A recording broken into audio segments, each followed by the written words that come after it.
할렐루야. 오늘도 말씀으로 주님과 동행하고 계신 여러분을 주님의 이름으로 축복합니다. 함께 보신 말씀은 요한일서, 요한3서, 유다서가 되겠습니다.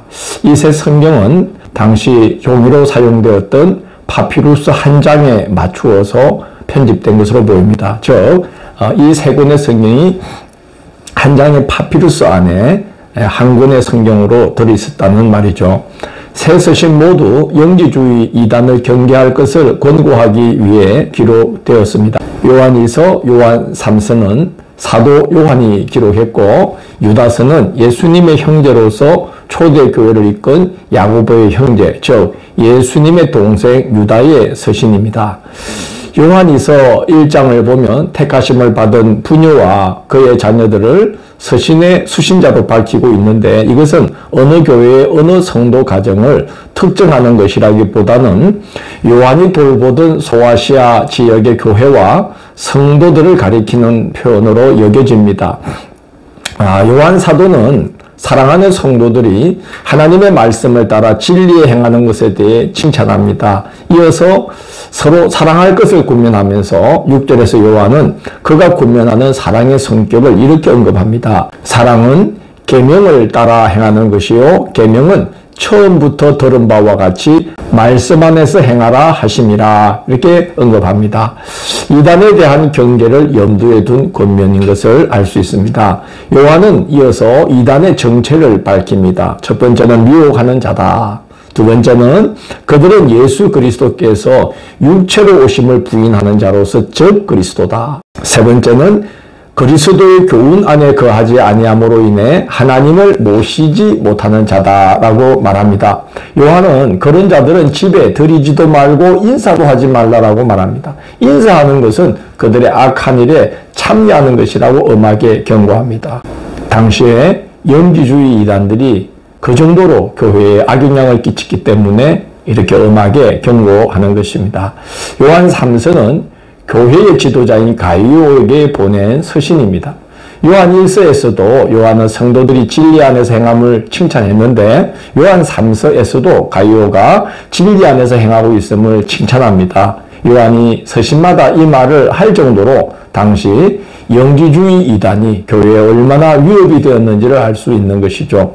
그런 상황에서 가이오처럼 진리 안에 든든히 서서 교회를 지키는 성도가 있다는 사실은 너무나 감사한 일인 것이죠. 요한 사도는 가이오의 신앙의 덕도 칭찬을 합니다. 5절을 보면 사랑하는 자여 네가 무엇이든지 형제 곧 나그네 된 자들에게 행하는 것은 신실한 일이니 라고 칭찬합니다. 가이오는 교회를 방문하는 순회 전도자들을 잘 대접하는 것 같습니다. 그들은 주의 이름을 위함으로 인하여 이방인들에게는 아무것도 받지 않고 주의 일에 힘쓰는 자들인데, 요한 사도는 교회가 그런 자들을 영접하는 것은 마땅한 일이다라고 말합니다. 가이오에게 형제를 대접하는 선행을 계속하라는 권면을 하고 있는 것이죠. 이어서 디오드레베라는 자의 악행을 고발합니다. 그는 요한이 보낸 순회 전도자들을 배척하고 악한 말로 그들과 요한을 비방했습니다. 영지주의 이단 사설에 빠져서 자기 주장만 내세우고 교회의 지도자들을 무시했기 때문에 그런 것입니다. 심지어 디오드레베는 성도들이 교회의 지도자들을 환대하지 못하도록 성도들을 급박하고, 또 말을 듣지 않는 성도들은 내어 쫓기까지 했다면서 심히 책망을 합니다. 요한 사도는 여러모로 본이 되는 데메드리오를 거론하면서 그런 자를 본받을지언정 악한 것을 본받지 말라고 당부합니다. 악한 것을 본받지 않을 뿐만 아니라 교회의 질서를 바로 세우는 일에 힘쓰라고 권면하고 있는 것입니다.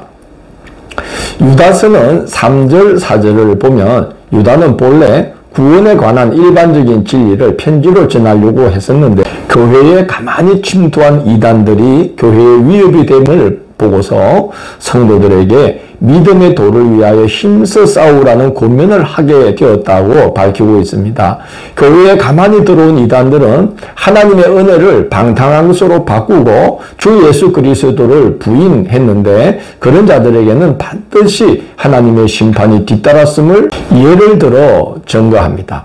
첫 번째는 출애굽의 은혜를 입고도 그 역을 일삼던 자들. 두 번째는 분수에 지나쳐 잘못된 길로 빠진 천사들. 세 번째는 소돔과 고모라 백성들을 예로 들면서 그들 모두 하나님의 심판으로 멸망당하고 말았음을 증거합니다. 8절을 보면 이단들도 똑같다는 거죠. 그래서 이단들도 바로 그런 자들이기 때문에 하나님께서 세우신 권위를 업신여기고 영광을 비방한다고 고발합니다. 그들의 마지막도 하나님의 심판을 면할 수가 없다는 것이죠. 9절, 10절에서는 사도들과 복음의 진리를 비방하는 것이 얼마나 교만한 일인지를 천사장 미가엘을 예로 들어서 증언합니다.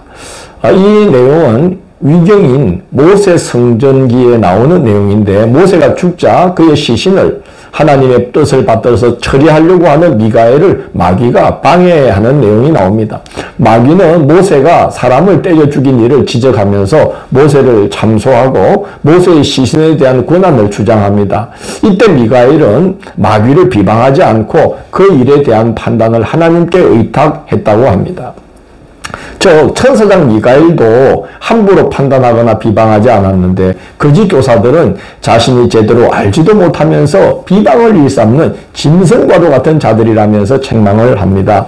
14절, 16절에서는 위경 에녹 1서에 나오는 심판에 대한 기록을 인용을 합니다. 경건하지 않은 자들이 주를 거슬러한 모든 완악한 말로 인해서 정죄함을 당한 것처럼 거짓 교사들도 심판을 면치 못한다고 경고하는 것입니다.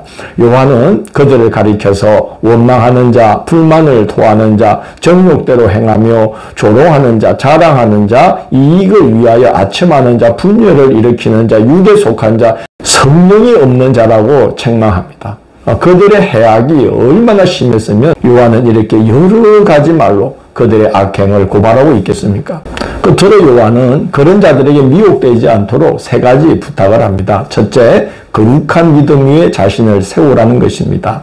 둘째는 성령으로 기도하라는 것입니다. 세 번째는 하나님의 사랑 안에 거하여 자신을 지키라고 권면을 합니다.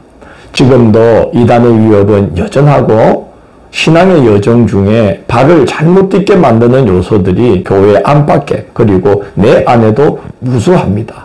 우리 구주 예수 그리스도로 옷 입고 늘 그를 의지하며 살아가는 길밖에는 승리하는 길이 없는 줄로 압니다.